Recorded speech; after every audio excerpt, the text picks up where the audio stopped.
ಇಲ್ಲೇ ಪಾಠ ಯಾವುದು ಭೂಮಿ ಬಗ್ಗೆ ಚರ್ಚೆ ಮಾಡ್ತಿರ್ತೀವಲ್ಲ ಅದರಲ್ಲಿ ಏನೇನು ತಿಳ್ಕೊಂಡಿದ್ದೀವಿ ನಾವು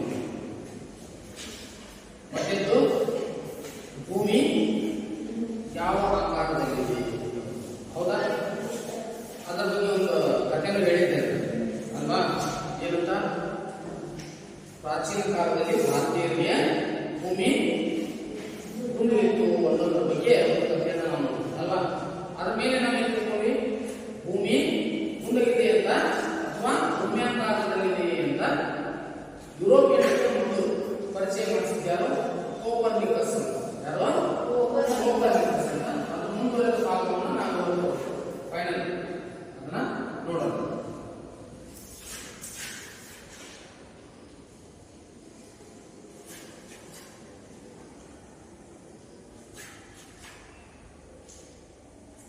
ಭೂಮಿ ನಮ್ಮ ಜೀವಂತ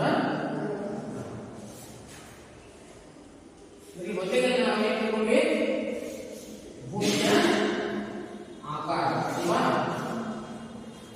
ಭೂಮಿಯ ಆಕಾರ ನೆಕ್ಸ್ಟ್ ಏನು ಅಭ್ಯಾಸ ಮಾಡಿದ್ವಿ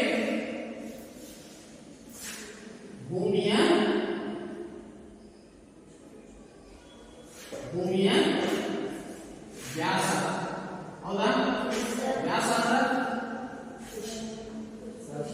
ಸಂಪೂರ್ಣವಾದಂತಹ ಅಳತೆ ಅದರ ಬಾಹ್ಯ ಅಳತೆ ಅದರ ನಂತರ ಭೂಮಿಯ ವಿಸ್ತೀರ್ಣ ಎಷ್ಟಿದೆ ಅನ್ನೋದನ್ನ ನಾವು ಹೌದಾ ಆಮೇಲೆ ಭೂಮಿಗಿರುವ ಹೆಸರುಗಳು ಹೌದಾ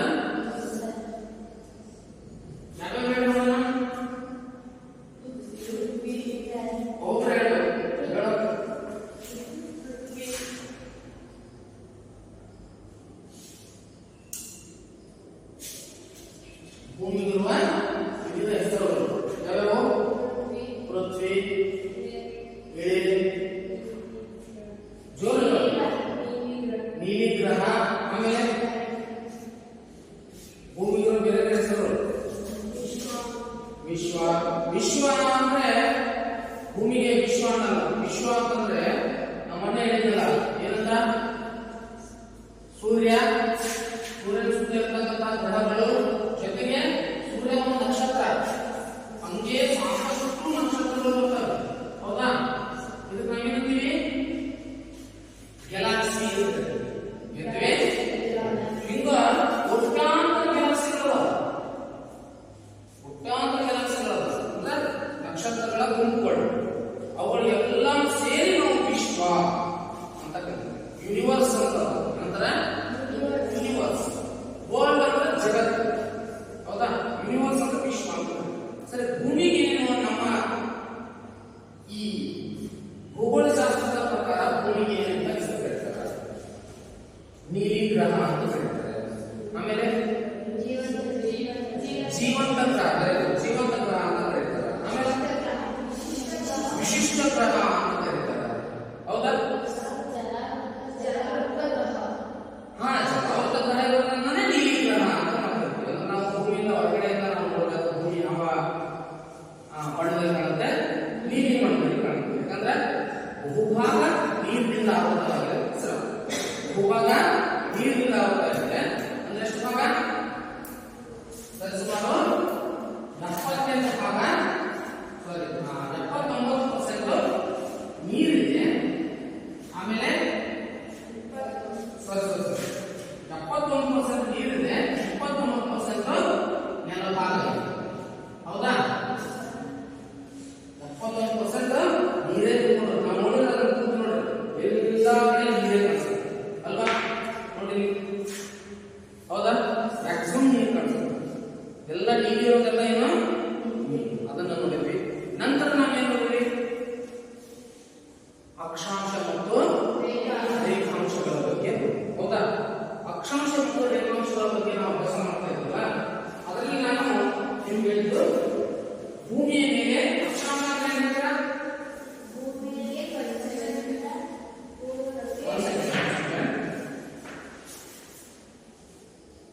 ಅಕ್ಷಾಂಶಗಳು ಹೌದಾ ಅಕ್ಷಾಂಶಗಳು ನಾವೀಗ ಸಣ್ಣದಾಗಿ ಭೂಮಿ ಸೂತ್ರವನ್ನ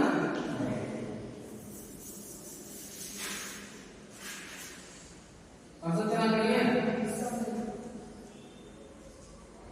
ಓಕೆ ಇದು ಭೂಮಿ ಭೂಮಿ ಇದು ನಾವು ಸಮಭಾಜಕ ವೃತ್ತ ಅಂತ ಕರೀತೀವಿ ಅಂದ್ರೆ ಭೂಮಿಯನ್ನ ಎರಡು ಸಮಭಾಗಗಳಾಗಿ ಮಾಡಿದ್ದೀವಿ ಇದು ನಾವೇನಿದೆ ಸಮಭಾಜಕ ವೃತ್ತ ಇದು 0 ಡಿಗ್ರಿ ಅಕ್ಷಾಂಶ ಎಂದಿರ್ತೇವೆ 0 ಡಿಗ್ರಿ ಸಮಭಾಜಕ ವೃತ್ತ ಅಂತ ಕರೀತೀವಿ ಮಹಾನ್ ಅಕ್ಷಾಂಶ ಅನ್ನೋದನ್ನು ಭೂಮಿ ಈ ಭಾಗದಲ್ಲಿ ಸ್ವಲ್ಪ ಜಾಸ್ತಿ ಉಟ್ಕೊಂಡಿದೆ ಮಧ್ಯಭಾಗದಲ್ಲಿ ಇಲ್ಲಿ ಸ್ವಲ್ಪ ಚಪ್ಪಟೆಯಾಗಿದೆ ಭೂಮಿಯ ತುದಿ ಇದು ನಾವೇನ್ತೀವಿ ಧ್ರುವ ಎಂದಿರ್ತೀವಿ ಧ್ರುವ ಅಂದ್ರೆ ಉತ್ತರ ಧ್ರುವ ಇದು ಮೇಲ್ಗಡೆ ಇರೋದು ಇದು ದಕ್ಷಿಣ ಧ್ರುವ ಹೌದಾ ಸರ್ ಈ ತರ ಈ ಒಂದು ಓರೆಯಾಗಿ ಯಾಕೆ ಇರ್ತದೆ ಓರೆ ಇರ್ತದೆ ಈಗ ನಾವು ಎಷ್ಟನ್ನ ಸಮಾನವಾಗಿ ಭಾಗ ಮಾಡೋಣ ಈ ಲಂಬ ಕೋನದಲ್ಲಿ ಹೌದಾ ಈ ತರ ಇದೇನು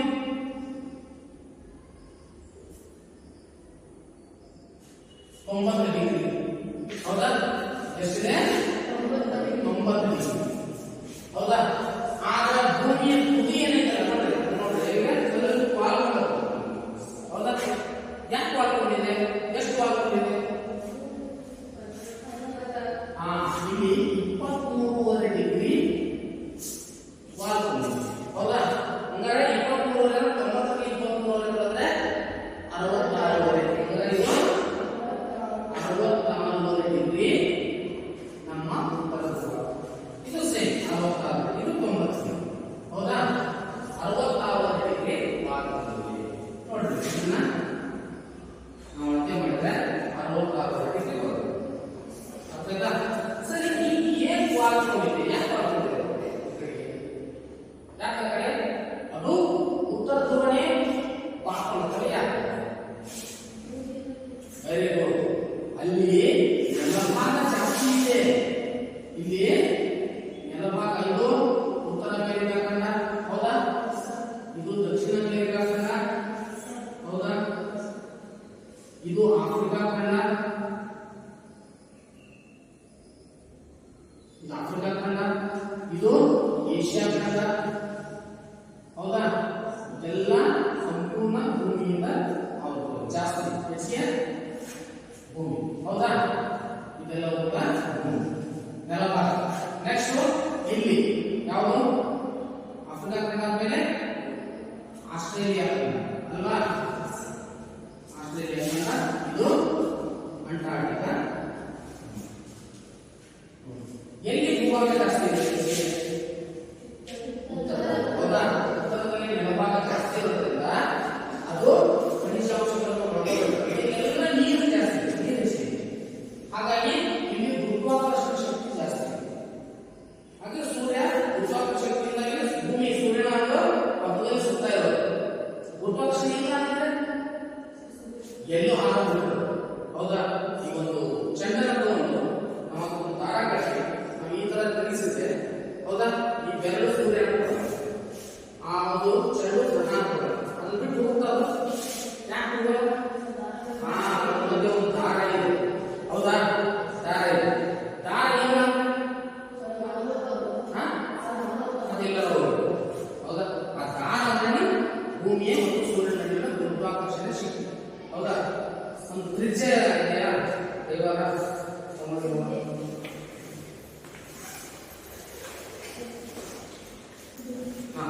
ಓಕೆ ಇದೆ ನೋಡೋಣ ದೂರ ಇದೆ ಓಕೆ ಇದೈತಲ್ಲ ಇದ್ದಲ್ಲಿ ಹೌದಾ ನಿಂತಿದೆ ನಾನೇನಾದ ನೀವು ಮಾಡಿದ್ರ ಇದು ಹೌದಾ ಇದನ್ನ ಈ ತರ ಮಾಡಿದ್ರ ಇದು ಹೌದಾ ಆದ್ರೆ ನಿಲ್ಲಿಸ್ತಾ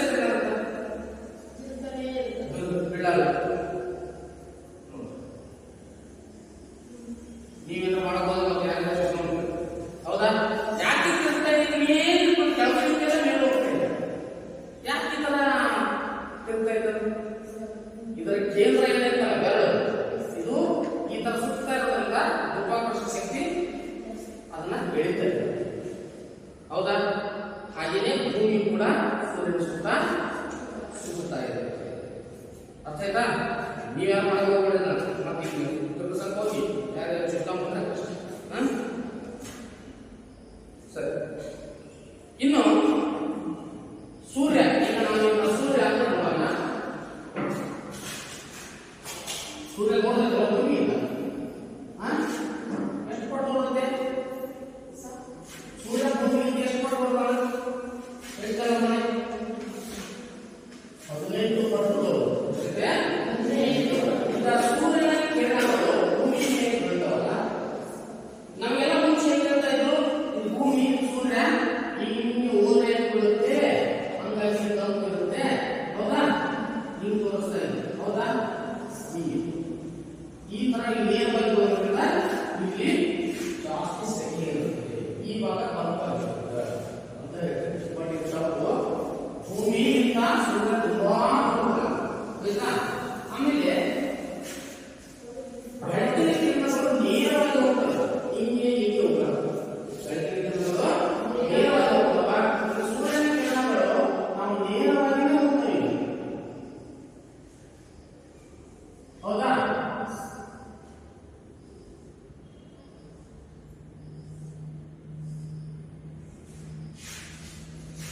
ಸೂರ್ಯನ ಕಿರಣಗಳು ನೇರವಾಗಿಯೇ ಹೋಗ್ತವೆ. ಆದರೆ ಉತ್ತರ ಧ್ರುವ ಮತ್ತು ದಕ್ಷಿಣ ಧ್ರುವದಲ್ಲಿ ಅತ್ಯಂತ ಶೀತ ವಾತಾವರಣ ಇರುತ್ತೆ. ನಾವು ಏನು ಸಂಭಾಷಣೆ ಮಾಡ್ತಾ ಇದ್ದಾರೆ, ಇಲ್ಲಿಂದ ಮೇಲೆ ನಮಗೆ ಏನೋ ಉಷ್ಣಾಂಶ ಕಡಿಮೆ ಆಗ್ತದೆ, ಇಲ್ಲಿಂದ ಕೆಳಗಡೆ ನಮಗೆ ಉಷ್ಣಾಂಶ ಕಡಿಮೆ ಆಗ್ತದೆ. ಇಲ್ಲಿ ಮಾತ್ರ ಉಷ್ಣಾಂಶ ಜಾಸ್ತಿ ಆಗ್ತದೆ. ಯಾಕೆ? ಸೂರ್ಯ ಕಿರಣ ಎಲ್ಲ ಕಡೆ ಹೋಗ್ತದೆ, ಅದು ಕೂಡ ಉಷ್ಣಾಂಶ ಕಡಿಮೆ ಆಗ್ತದೆ. ಯಾಕಂದ್ರೆ ಸೂರ್ಯನ ಕಿರಣಗಳು ಇಲ್ಲಿ ಬಂದು ಹಿಂದೆ ಹೋಗ್ಬೇಕು, ಅಂದ್ರೆ ಅಲ್ಲಿ ಅದರ ಪ್ರಭಾವ ಕಡಿಮೆ ಆಗುತ್ತೆ. ನಾನು ಮೊನ್ನೆ ಹೇಳಿದ್ದೇವೆ ರಾಷ್ಟ್ರ ಹೋಗ್ತೀನಿ ಅಂತ. ಇಲ್ಲಿ ನೋಡಿ, ಕಾಣಿಸುತ್ತಾ? ನೀಲಿ ಹೆಚ್ಚು ಅದು ಫುಲ್ ಬೆಳೆದಿದೆ. ಹೌದಾ? ಫುಲ್ ಬೆಳೆದಿದೆ ಅಲ್ವಾ? ಇಲ್ಲಿ ಬೆಳೆದಿದೆಯಾ? ನಾನು ಈಗ ಭೂಮಿ ಈ ತರ ಉಂಡಾಗಿರೋದ್ರಿಂದ ಒಂದೇ ಕಡೆ ಇದು ಫ್ಲಾಟ್ ಬೀಳುತ್ತೆ. ಇನ್ನೇ ಸ್ವಲ್ಪ ಓರೆ ಏನಾಗುತ್ತೆ? ಏನಾಗುತ್ತೆ? ಬೆಳಕು ಚಾರ್ಜ್ ಕೊಡ್ತಾ ಹೋಗುತ್ತೆ. ಹೌದಾ? ಹೌದಾ? ಅದು ಸುತ್ತ ಇದು ನೋಡಿ, ಕಿಟಕಿಯಾಗಿ ಕಾಣಿಸುತ್ತೆ. ಅದು ಸುತ್ತು ಬೆಳಕಿದೆಯಲ್ಲ, ಅದು ಮಧ್ಯದಲ್ಲಿರತಕ್ಕಷ್ಟು ಏನಿಲ್ಲ ಪ್ರಖರವಾಗಿದೆ. ಹೌದಾ? ಮಧ್ಯದಲ್ಲಿ ಏನಿದೆ? ಫುಲ್ ಬೆಳಕು. ಅದು ಸುತ್ತು ಬರ್ತಾ ಏನಿದೆ? ಬೆಳಕು ಡಲ್ ಆಗ್ತಾ ಹೋಗುತ್ತೆ. ಹೌದಾ? ಬೆಳಕು ಡಲ್ ಆಗ್ತಾ ಹೋಗುತ್ತೆ ಅಂದ್ರೆ ಅದರ ಪ್ರಭಾವ ಕಡಿಮೆ ಆಗ್ತದೆ. ಹೌದಾ? ಹೌದಾ? ಮಧ್ಯದ್ದು ಅಷ್ಟು ಅದು ಸುತ್ತು ನೋಡಿದ್ರೆ ಸ್ವಲ್ಪ ಡಲ್ ಇದೆ ಅಲ್ವಾ? ಮಧ್ಯದಷ್ಟು ಸುತ್ತು ಪ್ರಖರವಾಗಿಲ್ಲ, ಅದು ಸುತ್ತು ಮತ್ತಷ್ಟು ಡಲ್ ಇದೆ. ಹಂಗೆ ಈಗ ನಾವು ಸೂರ್ಯ ಈಗ ನಮ್ಮ ಬಿಟ್ಟಾಗ ಇಲ್ಲಿ ನೋಡಿ ಎಷ್ಟು ನೇರವಾಗಿ ಬದಿಗೆ ಹೋಗುತ್ತೆ. ಹಾಗಾಗಿ ಈ ಭಾಗ ಅತಿ ಹೆಚ್ಚು ಶಾಖ. ಅದೇ ನೋಡೋಣ. ಈಗ ನಾಳೆ ಹೌದಾ? ಈ ಬೆಳಕನ್ನು ಬಿಟ್ಟಾಗ ಎಲ್ಲಿ ಹೆಚ್ಚು ಬೆಳಕು ಬರುತ್ತೆ? ಈ ಕಡೆ ನೋಡೋದು, ಈ ಕಡೆ ಬರುತ್ತೆ. ಎಲ್ಲಿ ಹೆಚ್ಚು ಬೆಳಕು ಬರುತ್ತೆ? ಮಧ್ಯಭಾಗ. ಹೌದಾ? ಅದನ್ನು ರೋಲ್ ಮಾಡೋಣ ಸ್ವಲ್ಪ. ಮಧ್ಯಭಾಗದಲ್ಲಿ ಮಾತ್ರ ಹೆಚ್ಚು ಬೆಳಕು ಬರುತ್ತೆ. ಅದರ ಗೊತ್ತಾಗ್ತಿಲ್ಲ ಈ ಕಡೆ. ವಿಡಿಯೋ ಮಾಡೋದಿದೆ. ಈ ಕಡೆ ರೋಲ್ ಮಾಡೋ ಈ ಮಧ್ಯ ಭಾಗದಲ್ಲಿ ಇದೆಲ್ಲ ಮಧ್ಯ ಭಾಗದಲ್ಲಿ ಸೂರ್ಯ ಕಿರಣಗಳು ಸಿಗುತ್ತೆ. ಹೌದಾ? ಅದರ ನಂತರ ಆ ಭಾಗ ಮುಂದೆ ಮೇಲ್ಭಾಗ ಮತ್ತು ಕೆಳಭಾಗದಲ್ಲಿ ಸ್ವಲ್ಪ ಏನಾಗುತ್ತೆ? ಬೆಳಕಿನ ಓರೆ ಹೋಗುತ್ತೆ. ಹೌದಾ? ಹಾಗಾಗಿ ಮಧ್ಯ ಭಾಗದಲ್ಲಿ ಹೆಚ್ಚು ಉಷ್ಣತೆ ಇರುತ್ತೆ. ಅರ್ಥ ಆಯ್ತಾ? ಇನ್ನ ಇದರಲ್ಲಿ ಕೆಲವೊಂದಿಷ್ಟು ಪ್ರಮುಖ ಅಂಶಾಂಶಗಳು. ಪ್ರಮುಖ ಅಂಶಾಂಶಗಳು ಯಾವ ಪ್ರಮುಖ ಅಂಶಾಂಶಗಳು?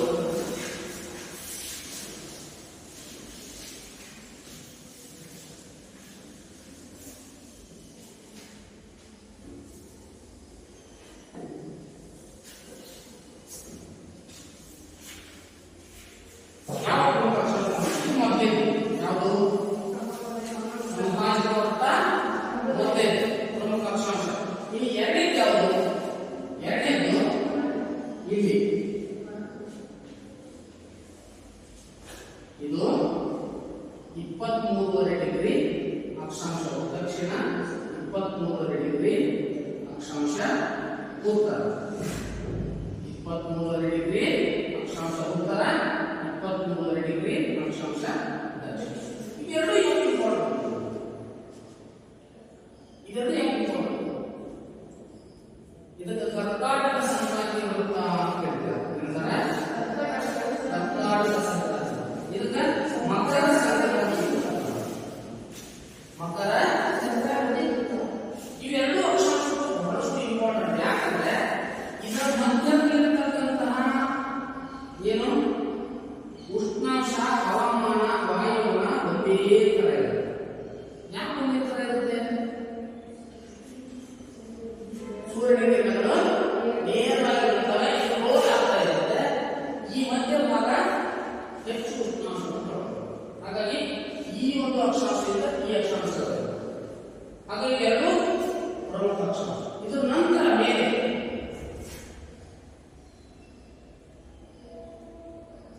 66 ಡಿಗ್ರಿ ಉತ್ತರ ಅಕ್ಷಾಂಶ, 66 ಡಿಗ್ರಿ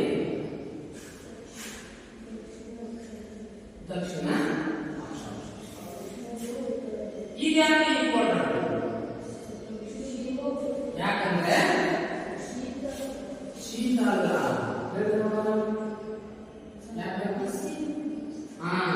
ಇದಕ್ಕೇನಂತಾರ? ಇದಕ್ಕ ಉಷ್ಣವಲಯ ಅಂತ ಏನಂತಾರ? ಉಷ್ಣವಲಯ ಅಂತ ಕರೀತಾರೆ. ಯಾಕೆ ಉಷ್ಣವಲಯ ಅಂತ ಹೇಳ್ತಾರೆ? ಯಾಕಂದ್ರೆ ಯಾವಾಗಲೂ ಉಷ್ಣ ವಾತಾವರಣ ಇದೆ. ಹೌದಾ? ಏನ್ ಗೊತ್ತಾ? ಮಧ್ಯಾಹ್ನ ಸಿಕ್ಕಾಪಟ್ಟೆ ಬಿಸಿಲು, ರಾತ್ರಿ ಸಿಕ್ಕಾಪಟ್ಟೆ ಮಳೆ. ಅಂದ್ರೆ ಒಂದೇ ವಾಯುಗುಣ, ಅಲ್ಲಿ ಒಂದೇ ವಾಯುಗುಣ. ಏನಂದ್ರೆ 12 ಗಂಟೆ ಬಿಸಿಲು, 12 ಗಂಟೆ ಮಳೆ. ನಮ್ಮಲ್ಲಿ 3 ತಿಂಗಳಿಗೆ ಅಂತ ವಾಯುಗುಣ ಚೇಂಜ್ ಆಗುತ್ತೆ. ನಮ್ಮೆಲ್ಲರೂ ಜೂನ್, ಜುಲೈ, ಆಗಸ್ಟ್ ಏನು ಮಳೆಗಾಲ. ಸೆಪ್ಟೆಂಬರ್, ಅಕ್ಟೋಬರ್ ಹಿಂಗಾರು ಅಂದ್ರೆ ಚಳಿಗಾಲ. ಹೌದಾ? ಸಾರಿ, ಜೂನ್, ಜುಲೈ, ಆಗಸ್ಟ್, ಸೆಪ್ಟೆಂಬರ್ 4 ಮಳೆಗಾಲ. ಅಕ್ಟೋಬರ್, ನವೆಂಬರ್ ಹಿಂಗಾರು ಮಾಸಗಳ ಕಾಲ. ನೆಕ್ಸ್ಟ್ ಡಿಸೆಂಬರ್, ಜನವರಿ, ಫೆಬ್ರವರಿ ಚಳಿಗಾಲ. ಹೌದಾ? ಮಾರ್ಚ್, ಏಪ್ರಿಲ್, ಮೇ ಬೇಸಿಗೆಗಾಲ. ಮತ್ತು ಜೂನ್ ಮಳೆ. ನೋಡಿ, ವರ್ಷದಲ್ಲಿ 4 ಕಾಲಗಳು ಬದಲಾಗ್ತವೆ. ಆದ್ರೆ ಈ ಭಾಗದಲ್ಲಿ ವರ್ಷದಲ್ಲಿ ಒಂದೇ ಕಾಲ. ಹಗಲೆಲ್ಲ ಬೇಸಿಗೆ ಕಾಲ, ರಾತ್ರೆಲ್ಲ ಮಳೆಗಾಲ. 12 ತಿಂಗಳು ಸಹಿತ ಹಗಲೆಲ್ಲ ಬೇಸಿಗೆ, ರಾತ್ರಿ ಎಲ್ಲ ಅದೆಲ್ಲ. ಇದು ಉಷ್ಣವಲಯ. ನೆಕ್ಸ್ಟ್ ಇದ್ರ ನಂತರ ಬರುತ್ತೆ ಇದು ಸಮಶೀತೋಷ್ಣ ವಲಯ. ಏನು ಇದು? ಉಷ್ಣವಲಯ. ಇದು ಸಮಶೀತೋಷ್ಣ ವಲಯ. ಇದು ಸಮಶೀತೋಷ್ಣ ವಲಯ. ಸಮಶೀತೋಷ್ಣ ಶೀತ ಉಷ್ಣ ಸಮವಾಗಿರುತ್ತೆ. ಅತಿ ಹೆಚ್ಚಿಗೆ ಚಳಿ ಇಲ್ಲ, ಉಷ್ಣ ಅತಿ ಹೆಚ್ಚಿಗೆ ಇಲ್ಲ, ಅತಿ ಸಮವಾಗಿರುತ್ತೆ. ಸಮ, ಶೀತ, ಉಷ್ಣ, ಸಮಶೀತೋಷ್ಣ ವಲಯ ಆಗುತ್ತೆ. ಯಾಕಂದ್ರೆ ಸೂರ್ಯನ ಕಿರಣಗಳಲ್ಲಿ ಲಂಬವಾಗಿ ಬೀಳುವುದಿಲ್ಲ, ಸ್ವಲ್ಪ ಉರೆ. ಹೌದಾ? ಇದು ನಂತರ ಇನ್ನೊಂದು 66ರಿಂದ 90 ಡಿಗ್ರಿ. ಇದೇನು? ಶೀತ ವಲಯ. ಇದು ಶೀತ ವಲಯ.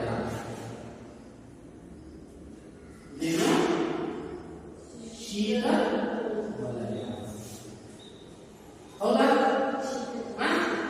ಯಾಕೆ?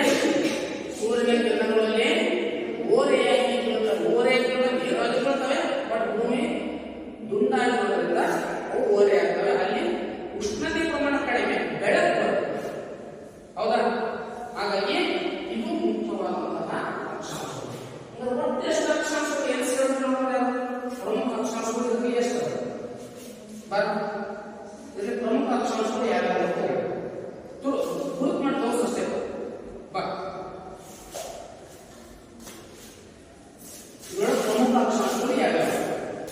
ಸೌಂಡ್ ಆಯ್ತಲ್ಲ ಪ್ರಮುಖ ಅಕ್ಷಾಂಶಗಳು ಯಾವ್ಯಾವ ಕಣ್ಣೆದುರಿಗೆ ಅದು ಯಾರು ಹೇಳ್ತಾರೆ ಯಾಕೆ ತೋರಿಸ್ತಾರೆ ಬಾ ಆ ಕಡೆ ಪ್ರಮುಖ ಅಕ್ಷಾಂಶಗಳು ಯಾವ್ಯಾವ ಇದು ಅಂತ ವೃತ್ತ ಮೊದಲನೇದು ಸಮಭಾಜಕ ವೃತ್ತ ಇದು ಪ್ರಮುಖವಾದಂತಹ ಅಕ್ಷಾಂಶ ನೆಕ್ಸ್ಟ್ ವೆರಿ ಗುಡ್ ಕರ್ಕಾಟಕ ಸಂಕ್ರಾಂತಿ ವೃತ್ತ ಎಷ್ಟು ಡಿಗ್ರಿ ಇದೆ 23.5 ಡಿಗ್ರಿ ಉತ್ತರ ಅಕ್ಷಾಂಶ ಏನು ಉತ್ತರ ನೆಕ್ಸ್ಟ್ ಮಕರ ಸಂಕ್ರಾಂತಿ ವೃತ್ತ ಇದು ದಕ್ಷಿಣ ಅಕ್ಷಾಂಶ 23.5 ಡಿಗ್ರಿ ದಕ್ಷಿಣ ಅಕ್ಷಾಂಶ ನೆಕ್ಸ್ಟ್ 66.5 ಡಿಗ್ರಿ ಅಂಟಾರ್ಟಿಕ್ ವೃತ್ತ ಅಂದರೆ 66.5 ಡಿಗ್ರಿ ಉತ್ತರ ಅಕ್ಷಾಂಶ ಅದರ ಹೆಸರು ಅಂಟಾರ್ಟಿಕ್ ವೃತ್ತ ಇನ್ನೊಂದು 66.5 ಡಿಗ್ರಿ ದಕ್ಷಿಣ ಅಕ್ಷಾಂಶ ಅದು ಆರ್ಟಿಕ್ ವೃತ್ತ ಅಂದರೆ ಮತ್ತೆ ಅಕ್ಷಾಂಶಗಳು ಇನ್ನೇನದು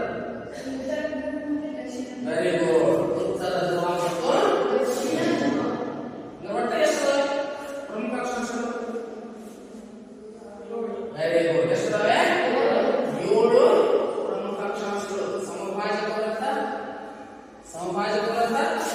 ಆಮೇಲೆ 23 ಡಿಗ್ರಿ ಉತ್ತರ ಅಕ್ಷಾಂಶ 23 ಡಿಗ್ರಿ ದಕ್ಷಿಣ ಅಕ್ಷಾಂಶ 66 ಡಿಗ್ರಿ ಉತ್ತರ ಅಕ್ಷಾಂಶ 66 ಡಿಗ್ರಿ ದಕ್ಷಿಣ ಅಕ್ಷಾಂಶ ಉತ್ತರ ಧ್ರುವ ದಕ್ಷಿಣ ಧ್ರುವ ವಿಷಯ ಹಂಗಾರೀಗ ನಮ್ಮ ಭಾರತ ಯಾವ ವಾಯುಗುಣವನ್ನು ಹೊಂದಿದೆ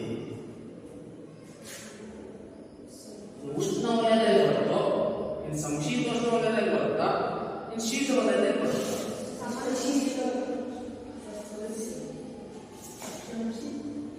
ಸಮಶೀತೋಷ್ಣ ವಲಯದಲ್ಲಿ ಬರುತ್ತಾ ಇಲ್ಲ ಉಷ್ಣ ವಲಯದಲ್ಲಿ ಬರುತ್ತೆ ಸ್ವಲ್ಪ ಭಾಗ ಮೇಲ್ಗಡೆ ಸಮಶೀತೋಷ್ಣ ವಲಯದಲ್ಲಿ ಸ್ವಲ್ಪ ಬರುತ್ತೆ ಈ ಮೂಲದಲ್ಲಿ ಯಾಕಂತ ನಾನು ಒಂದು ಕ್ಲಾಸಲ್ಲಿ ಹೇಳಿದ್ದೆ ಇಲ್ಲಿ ಭಾರತ 6 ಡಿಗ್ರಿ ಉತ್ತರ ಅಕ್ಷಾಂಶದಿಂದ 37 ಡಿಗ್ರಿ ಉತ್ತರ ಅಕ್ಷಾಂಶ ಹಂಗಾದ್ರೆ ಎಷ್ಟಿದೆ 0 ದಿಂದ 23 ಹೌದಾ ಅಂದ್ರೆ ನಮ್ಮ ಭಾರತ ಇದಕ್ಕೆ ಮ್ಯಾಕ್ಸಿಮಮ್ ಬರುತ್ತೆ 0 ರಿಂದ ಸ್ವಲ್ಪ ಮುಂದಿದೆ 37 ರಿಂದ 23 ರಿಂದ ಸ್ವಲ್ಪ ಜಾಸ್ತಿ ಮ್ಯಾಕ್ಸಿಮಮ್ ಭಾಗ ಏನು ಬರುತ್ತೆ ಉಷ್ಣವಲಯದಲ್ಲಿ ಬರುತ್ತೆ ಓಕೆನಾ ಸರಿ ಇದು ಪ್ರಮುಖ ಅಕ್ಷಾಂಶ ಇನ್ನ ರೇಖಾಂಶಗಳ ಬಗ್ಗೆ ನಾವು ಹೋದ ಕ್ಲಾಸಲ್ಲಿ ನೋಡಿದ್ವಿ ಒಟ್ಟು ಭೂಮಿ ಮೇಲೆ ಎಷ್ಟು ಅಕ್ಷಾಂಶಗಳಿವೆ ವೆರಿ ಗುಡ್ ಎಷ್ಟು 180 ಅಕ್ಷಾಂಶಗಳಿವೆ ಎಷ್ಟಿದಾವ 0 ದಿಂದ 90ರವರೆಗೆ 90 ಇದಾವೆ ಕೆಳಗಡೆ 90 ಇದರ ಮೇಲೆ 90 ಇದರ ಮೇಲೆ ಕೆಳಗಡೆ ಒಟ್ಟು 180 ಅಕ್ಷಾಂಶಗಳು ಪೂರ್ಣ ವೃತ್ತ ಅಂತ ಇವೆ ರೇಖಾಂಶಗಳು ಎಷ್ಟಿದಾವೆ ವೆರಿ ಗುಡ್ ಎಷ್ಟಿದಾವೆ 160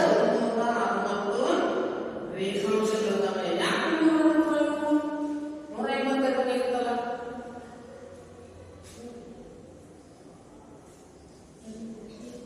ಅಷ್ಟ ಪುಸ್ತಕ ಹಂಗೆ ಯಾಕಂತ ಇವು ಪೂರ್ಣ ವೃತ್ತ ಆಗಿದೆ ಇವು ಅರ್ಧ ವೃತ್ತ ಇದು ಒಂದು ಅಕ್ಷಾಂಶ ಇದು 2 ಇದು ಪೂರ್ತಿ ಒಂದು ಅಕ್ಷಾಂಶ ಅಲ್ಲ ಸಾರಿ ರೇಖಾಂಶ ಅಲ್ಲ ಇದು ಒಂದು ರೇಖಾಂಶ ಇನ್ನೊಂದು ರೇಖಾಂಶ ಹಂಗಾರೆ ಈ ತರ ಇರೋದ್ರಿಂದ ಏನಂದ್ರೆ 180 ಡಬಲ್ 360 ಇದು ಒಂದು ಹೌದಾ ಇವು ಹಂಗಲ್ಲ 1 2 ಹೌದಾ ಈ ತರ ಪೂರ್ಣ ರೌಂಡ್ ಇರೋದ್ರಿಂದ ಅದು 180 ಅರ್ಥ ಆಯ್ತಾ ಇನ್ನ ಸೂರ್ಯನ ಎದುರುಗಡೆ ಬರುವಂತಹ ಅಕ್ಷಾಂಶಗಳಲ್ಲಿ ರೇಖಾಂಶಗಳಲ್ಲಿ ಟೈಮ್ ಎಷ್ಟಾಗಿರುತ್ತೆ ಅಂತ ನಾನು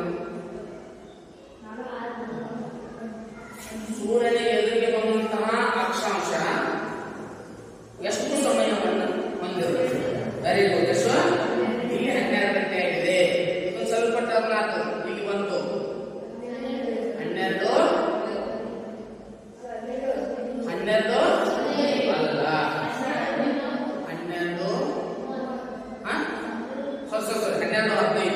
ಇದು 12:15. ಇದರ ನಂತರ ಇದು 12:15. ಇದರ ನಂತರ ಇದು 12:15. ಇದರ ನಂತರ ಇದು 12. ಹೌದಾ?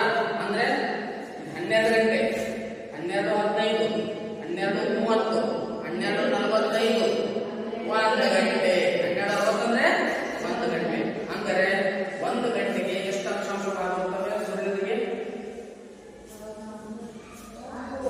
ಈಗ ಈ ಸೂರ್ಯನ ಎದುರಿಗೆ ಒಂದು ಅಕ್ಷಾಂಶ ಇದೆ. ಹೌದಾ? ಇಲ್ಲಿ 12 ಗಂಟೆ ಆಗಿದೆ. ಹೌದಾ?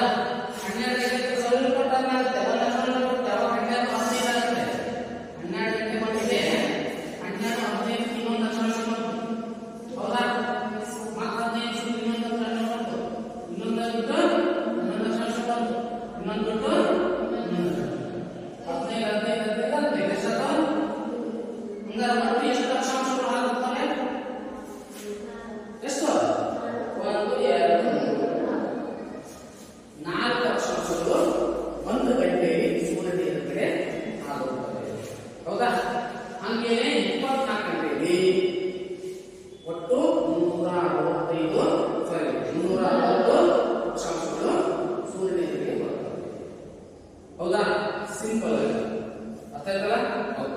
ನೆಕ್ಸ್ಟ್ ನಾವು ಸ್ಥಳೀಯ ವೇಳೆ ಮತ್ತು ಪ್ರಮಾಣಿತ ವೇಳೆ ಒಂದು ಸಣ್ಣ ಕಂಟೆಂಟ್ ನಮ್ಮ ಪುಸ್ತಕದಲ್ಲಿ ನಿಮ್ಮ ಟೆಕ್ಸ್ಟ್‌ನಲ್ಲಿ ಸ್ಥಳೀಯ ವೇಳೆ ಮತ್ತು ರೇಖಾಂಶ ಮತ್ತು ವೇಳೆ ಅಂತ ಇದೆ. ರೇಖಾಂಶ ಮತ್ತು ವೇಳೆ ಅಂದ್ರೆ ಪ್ರಮಾಣಿತ ವೇಳೆ ಸ್ಥಳೀಯ ವೇಳೆ. ಉದಾಹರಣೆಗೆ ಈಗ ನೋಡಿ, ಈಗ 12 ಗಂಟೆಗೆ ಸೂರ್ಯನ ಎದುರಿಗೆ ಬಂದಾಗ ಅಕ್ಷಾಂಶ ಅದೇನು ಸ್ಥಳೀಯ ವೇಳೆ. ಅಲ್ಲಿ 12 ಗಂಟೆ ಅದರ ಪಕ್ಕಕ್ಕೆ ಇನ್ನೊಂದು ಬರ್ತಲ್ಲ 12:15 ಅದು ಸ್ಥಳೀಯ ವೇಳೆ. ಅದರ ನಂತರ ಇನ್ನೊಂದು ಬರ್ತಲ್ಲ ಅದು 12 ಗಂಟೆ ಇರುತ್ತೆ. ಅದು ಪಕ್ಕ ದಾಟಿ 12:15 ಇರುತ್ತೆ. ಅದ್ರ ನಂತರ 12:35 ಅದೆಲ್ಲ ಸ್ಥಳೀಯ ವೇಳೆ. ಆ ಜಾಗದಲ್ಲಿ ಆ 12 ಗಂಟೆ ಆಗಿದೆ 12:15 20 25 30 ಈ ತರ ಅದು ಸ್ಥಳೀಯ ವೇಳೆ. ಇದು ಪ್ರಮಾಣಿತ ವೇಳೆ ಇದೆ. ಪ್ರಮಾಣಿತ ವೇಳೆ ಫಾರ್ ಎಕ್ಸಾಂಪಲ್ ಈಗ ಭಾರತ ನಾವು ಚಿತ್ರ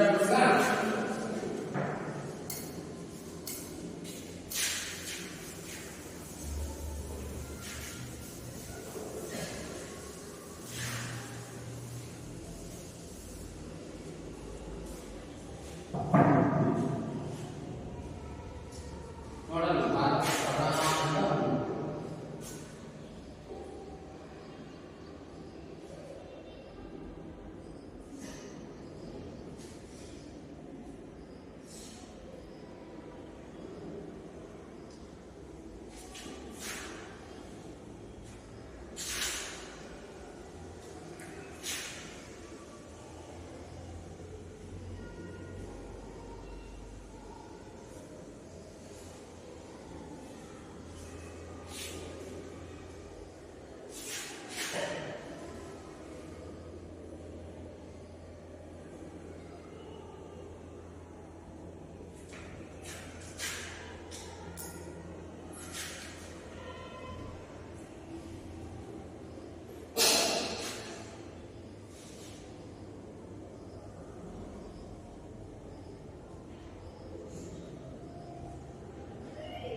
ಭಾರತ ಭಾರತ ಅಂತ ಅನ್ಕೊಳ್ಳಿ.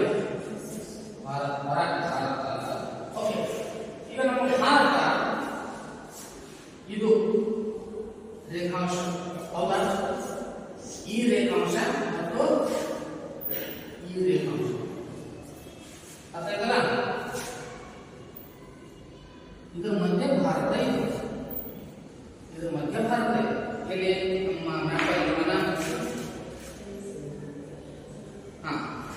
ಇಲ್ಲಿದಲ್ಲ ಇಲ್ಲೊಂದು ಅಕ್ಷಾಂಶ ಆಗೋಗಿದೆ, ಇಲ್ಲೊಂದು ಅಕ್ಷಾಂಶ ಆಗೋಗಿದೆ. ರೇಖಾಂಶ ಆಗೋಗಿದೆ. ಎರಡೂ ಇದು ಎಷ್ಟನೇ ರೇಖಾಂಶ? 68 ಡಿಗ್ರಿ ಪೂರ್ವ ರೇಖಾಂಶ. ಇದು 97 ಡಿಗ್ರಿ ಪೂರ್ವ ರೇಖಾಂಶ. ಅರ್ಥ ಆಯ್ತಾ? 68 ಡಿಗ್ರಿ ಪೂರ್ವ ರೇಖಾಂಶದಿಂದ 97 ಡಿಗ್ರಿ ಪೂರ್ವ ರೇಖಾಂಶದವರೆಗೆ ಭಾರತ ಹರಡಿಕೊಂಡಿದೆ. ಅಂದರೆ ಈಗ ಒಂದು ಟೈಮ್ ಇದೆ. ಒಟ್ಟು ಎಷ್ಟು ರೇಖಾಂಶಗಳಾಗ್ತವೆ ನೋಡೋಣ. 68, ಹೌದಾ? 69, 70, 71, 72, 73,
30 ಅರ್ಧ ಅಂತ ಜಸ್ಟ್ ರೌಂಡ್ ಮಾಡ್ಕೊಳ್ಳೋಣ. ಈಗ ಇಲ್ಲಿ 12 ಗಂಟೆ ಆಗಿದೆ. ಸೂರ್ಯನ ಎದುರುಗಡೆ ಈ ರೇಖಾಂಶ ಬಂದಿದೆ, ಹೌದಾ? ಅದರ ನಂತರ ತಿರ್ತಾ ಹೋಗ್ತೀವಿ ಉಲ್ಟಾ, ಹೌದಾ? ಆಂಟಿ ಕ್ಲಾಕ್ ವೈಸ್ ಅಂದ್ರೆ ಕ್ಲಾಕ್ ವೈಸ್ ಅಂದ್ರೆ ಹಿಂಗೆ, ಆಂಟಿ ಕ್ಲಾಕ್ ವೈಸ್ ಅಂದ್ರೆ ಉಲ್ಟಾ, ಅವರು ಉಲ್ಟಾ ತಿರ್ತಾರೆ, ಹೌದಾ? ಇದು ತಿರ್ತಾ ಈ ಟೈಮ್ ಜಾಸ್ತಿ ಆಗ್ತಾ ಹೌದು. ಮತ್ತೆ 65 ಎಲ್ಲ ಇದಾವೆ, ರೇಖಾಂಶಗಳು ಹಿಂಗೆ ಇದಾವೆ ಕಾಲ್ಪನಿಕವಾಗಿ ಒಂದು ಭಾರತದ ಮೇಲೆ.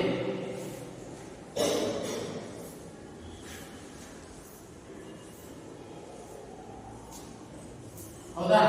ಹೀಗಿದಾವೆ ಒಂದೊಂದೇ ಆಗ್ತಾ ಹೋದು, ಹೌದಾ? ಹಂಗಾದ್ರೆ ಇಲ್ಲಿ 12 ಗಂಟೆ ಆಗಿದ್ರೆ ಇಲ್ಲಿ ಎಷ್ಟಾಗಿರ್ಬೇಕು? 30ಕ್ಕೆ ಹಂಗೆ ಅದನ್ನ 15 ನಿಮಿಷ 15 ನಿಮಿಷ ಚೇಂಜ್ ನಡೆಸ್ತಾ ಹೋಗು. ಹೆಚ್ಚು ಕಡಿಮೆ 1.4 ಗಂಟೆ ಡಿಫರೆನ್ಸ್ ಇಲ್ಲಿಗೂ ಇಲ್ಲಿ, ಹೌದಾ? ಇದಕ್ಕೆ ಏನಂತೀವಿ ನಾವು? ಪ್ರತಿ ರೇಖಾಂಶ ಸೂರ್ಯನ ಎದುರಿಗೆ ಬಂದಾಗ ಅದರ ಟೈಮ್ ಏನಿದೆ? 12 ಗಂಟೆ, ಹೌದಾ? ಅದಕ್ಕೆ ಏನಂತಾರೆ? ಸ್ಥಳೀಯ ವೇಳೆ. ಏನಂತಾರೆ? ಸ್ಥಳೀಯ ವೇಳೆ. ಇಲ್ಲಿ 12 ಗಂಟೆ, 12, 15, 12, 1, ಹೌದಾ? ಟೈಮ್ ಚೇಂಜ್ ಹೋಗುತ್ತೆ. ಆದರೆ ಇಡೀ ಭಾರತಕ್ಕೆ ಇನ್ನೊಂದು 108 ಟೈಮ್ಗಳನ್ನ ಇಟ್ಕೊಂಡು ಸಮಸ್ಯೆ ಆಗುತ್ತೆ. ನಾನು ಇಲ್ಲಿ ಹೋದಾಗ ಈಗ 11:20 ನೆಕ್ಸ್ಟ್ ನಾನು ಬೆಂಗಳೂರು ಹೋದಾಗ ಇದೇ ಟೈಮ್ ಬೆಂಗಳೂರು ನನ್ನ ಫ್ರೆಂಡ್ ಅದ ಅವನಲ್ಲಿ 12:45 ನನ್ನ ಫ್ರೆಂಡ್ ಒಬ್ಬ ಬೆಂಗಳೂರದಾಗ, ಹೌದಾ? ಅವನಲ್ಲಿ ಈ ತರ ಹೋಗ್ತವೆ. ಹಾಗಾಗಿ ನಾವು ಓದೋ ಕಡೆಯೆಲ್ಲ ಟೈಮ್ ಚೇಂಜ್ ಮಾಡ್ಕೋಬೇಕಾಗುತ್ತೆ. ಓದೋ ಕಡೆಯೆಲ್ಲ ಟೈಮ್ ಚೇಂಜ್ ಮಾಡ್ಕೋಬೇಕು, ಹೌದಾ? ಬೇಲೂರು ಮತ್ತೊಂದು ಟೈಮ್ ಚೇಂಜ್ ಮಾಡ್ಕೋಬೇಕು, ಚಿಕ್ಕಮಗಳೂರು ಮತ್ತೊಂದು ಟೈಮ್ ಚೇಂಜ್ ಮಾಡ್ಕೋಬೇಕು ಅಲ್ವಾ? ಅದು ಬೇಡ. ಇಡೀ ದೇಶಕ್ಕೆ ಒಂದೇ ಸಮಯದಲ್ಲಿ ಇಲ್ಲಿಂದ ಇಲ್ಲಿವರೆಗೆ 3 ಗಂಟೆ ಡಿಫರೆನ್ಸ್ ಐತೆ. ಅದನ್ನ ಸೆಂಟರ್, ಯಾವ ಸೆಂಟರ್ ಅಲ್ವಾ? ಹೆಚ್ಚು ಕಡಿಮೆ ಇದು ಸೆಂಟರ್. ಯಾವ್ದು? ಇಷ್ಟರ ಮಧ್ಯದ ಯಾವುದು? 82, ಸ್ವಲ್ಪ ಜಾಸ್ತಿ 82ವರೆಗೆ. ಎಷ್ಟು? 82 ಒಂದು ಅರ್ಧ ರೇಖಾಂಶ.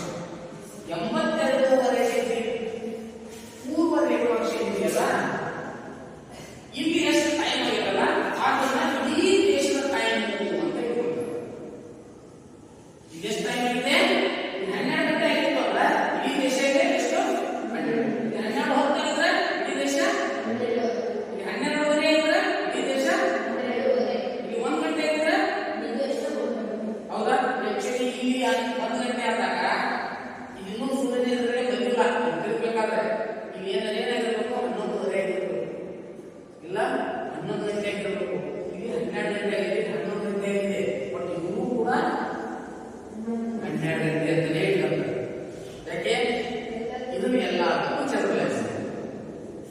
ಗೊತ್ತಾಯ್ತಲ್ಲ?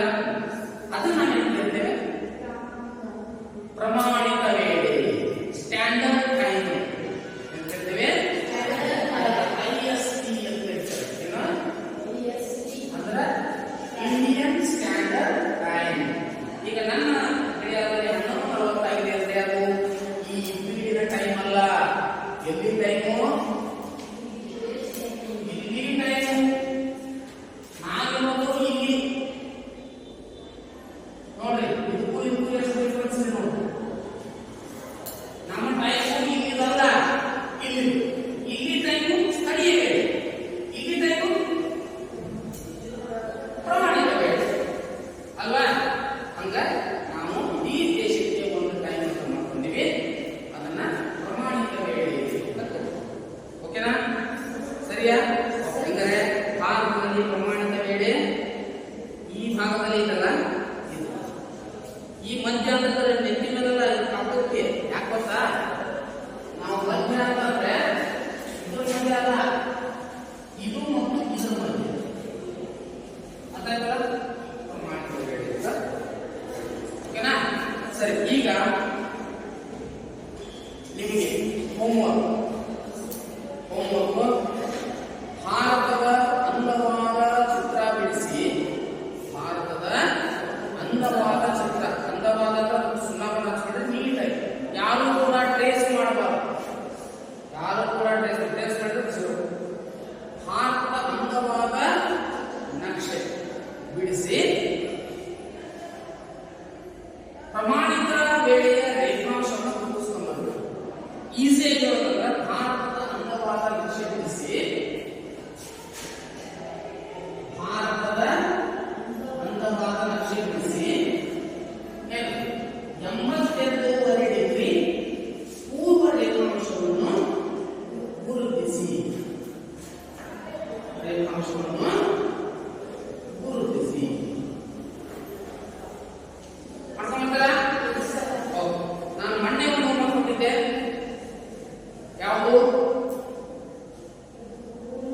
ಭೂಮಿಯ ಚಿತ್ರವನ್ನು ಬಿಡಿಸಿ ಪ್ರಮುಖ ಅಕ್ಷಾಂಶ ರೇಖಾಂಶಗಳಲ್ಲ, ಸ್ವಲ್ಪ ಮಾಡಿಫೈ ಮಾಡೋಣ. ಪ್ರಮುಖ ಅಕ್ಷಾಂಶಗಳನ್ನು ಗುರುತಿಸಿ. ಅಲ್ಲಿದೆ ಅದೇ ಚಿತ್ರ. ಭೂಮಿಯ ಚಿತ್ರ ಬಿಡಿಸಿ ಪ್ರಮುಖ ಅಕ್ಷಾಂಶಗಳನ್ನ ಗುರುತಿಸ್ಕೊಂಡು ಬನ್ನಿ. ಓಕೆನಾ? ಇವೆರಡು